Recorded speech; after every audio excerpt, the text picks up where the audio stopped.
I wish a very good evening to all my viewers. आज हम discuss करने वाले हैं मिल्टन की लिखी हुई sonnet methought I saw my late espoused wife. ये इनकी मरी हुई वाइफ जो अब नहीं है इनके साथ, मिल्टन के साथ, उनके को डेडिकेटेड है, यानी इनकी दूसरी पत्नी है, ये उनको डेडिकेटेड सोनेट है। इसको सोनेट नंबर 23 के नाम से भी जाना जाता है और इसके और भी अन्य दो नाम हैं। On is deceased wife, deceased यानी जो अब नहीं है, या लेट वाइफ यानी मृत वाइफ, जो उनकी पत्नी अब उनके साथ नहीं है, उनके ऊपर लिखा गया है। इट इज़ इटालियन और पेट्रार्चन सोनेट। ये एक इटालियन सोनेट है। इटालियन सोनेट को ही पेट्रार्चन सोनेट के नाम से जाना जाता है। This type of sonnet has 2 stanzas. जो इटालियन सोनेट है इसमें 2 स्टेंजा होते हैं। First stanza is octave. जो पहला स्टेंजा होता है वो 8 लाइन का होता है और इसे ऑक्टेव कहते हैं। सोनेट के ऊपर मैंने अब एक वीडियो बनाया हुआ है, आप चाहें तो उसको देख सकते हैं, जिसमें मैंने डिटेल में ये समझाया हुआ है कि इटालियन सोनेट और इंग्लिश सोनेट में क्या डिफरेंस है। तो जो सेकंड स्टेंजा होता है उसे सेस्टेट कहते हैं और ये 6 लाइन का होता है। इस सोनेट में मिल्टन ने आइएम्बिक पेंटामीटर का यूज़ किया है। Milton married thrice in his life. Milton ने अपने जीवन में 3 बार विवाह किया था। First wife was Mary Powell. उनकी पहली पत्नी मैरी पॉवेल थी, जिनके साथ इनका विवाह 1642 में हुआ और 1652 में उनकी मृत्यु हुई। सेकंड वाइफ कैथरीन वुडकॉक थी। इनके साथ इनका विवाह नवंबर 1656 में हुआ था और ये फरवरी 1658 में इसकी डेथ हुई थी। ये महीने इसलिए लिखे दिए गए हैं आपको क्योंकि ये बहुत ही कम समय तक इनका ये विवाह चला था। इनकी पत्नी का देहांत हो गया था 1658 में। थर्ड वाइफ इनकी एलिजाबेथ मिंसुल थी। इन 24 फरवरी 1662 यानी 1662 में इनके फरवरी 1662 में इनका विवाह एलिजाबेथ मिंसुल के साथ हुआ था। Milton wrote this sonnet. Milton ने ये सोनेट अपनी सेकंड वाइफ को डेडिकेटेड करते हुए 1658 में लिखी थी। Methought I saw my late espoused saint. इसमें मिल्टन सपना देख रहे होते हैं।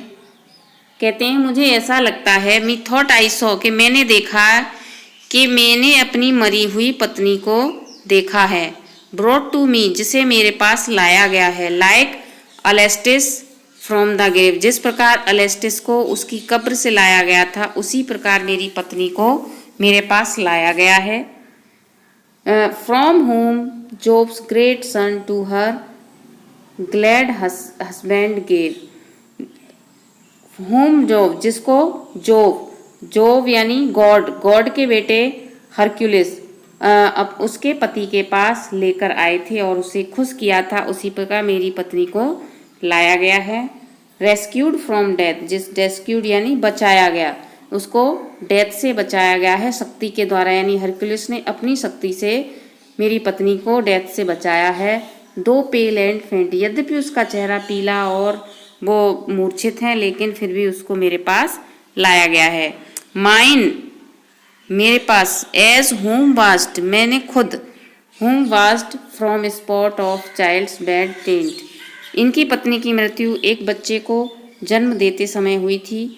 तो ये कहते हैं कि जो बच्चे के मरने के समय जो रक्त के धब्बे पड़े थे वो अब साफ हो गए हैं, एकदम प्योरिफिकेशन हो गया है। Purification in the old law did save, और उसको एकदम सुरक्षित कर लिया गया है, उसके ऊपर से सभी दाग धब्बे हटा दिए गए हैं। And such yet once more I trust to have, और एक बार मुझे फिर से विश्वास होता है। Full sight of her in heaven, मुझे विश्वास है कि मैं एक बार उसको स्वर्ग में बिना किसी रुकावट के फिर से देखूंगा।